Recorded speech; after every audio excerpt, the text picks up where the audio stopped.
Yeah. Security, FEMA, and all the other agencies. Well, he told me, he says, well, that's not an exorbitant number. And he says, because we have to always, we have to practice all the time in order to keep our, keep our officers trained with their weapons. And my next question, which he didn't have a very satisfactory answer, is why are they hollow points? Absolutely. I haven't seen any of their purchase orders, I don't know. I've heard that they're buying up ammunition, as are we, our sheriff's office. Yeah, well, now, okay, and I'd like to follow that with, because you say you are in favor of maintaining our constitutional rights, would you at any time or any of your deputies basically enforce either a state or federal law that was against the Constitution, even if the Supreme Court upheld it as constitutional? That's a great question, actually. And there's actually case law which kind of settles it. I think most of the California sheriffs recognize the fact that we are not obligated to enforce a federal law. We cannot be pressed into service, quite frankly. So I would not see that happening here, no. Okay, and then finally, my last question is, because of the number of concealed weapon permits in the county, Yeah.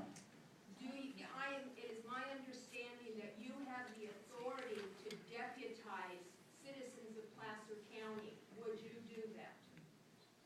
If necessary, yeah. But again, I don't think it's necessary right now, but we have the capacity. We know the good people. Part of it though gets to the whole idea of privacy. I don't know, you want me kind of shoulder tapping you if you got CCWs and say, hey, let's go do this. But we have the ability to do that. But you gotta remember, I think the one thing that we are blessed in this county, because of a lot of different reasons, people like you, the law enforcement that we have here, the relationships that we have, our violent crime is dropped. So we're blessed. Now, that being said, Crime is one thing, but we're going to be facing a tyrannical government. Absolutely. That's the line in here's the problem as I see that. Okay, I'll just throw this out, and boo if you want, but and a lot of people are concerned about President Obama. I'm not too much.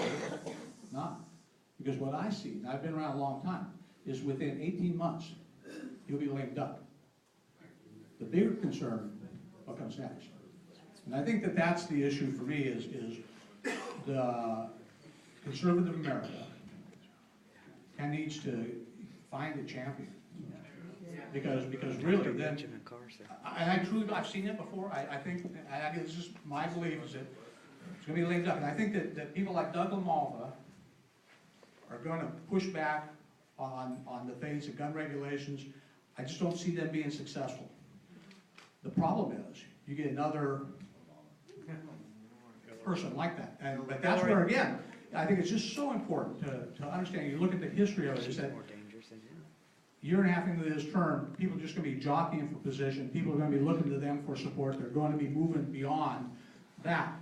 And then what happens next? The next election is probably more critical than what just happened. That's just my belief. But the one thing that I have to disagree with you, we have too many presidential directives that can in fact use UN forces in the on our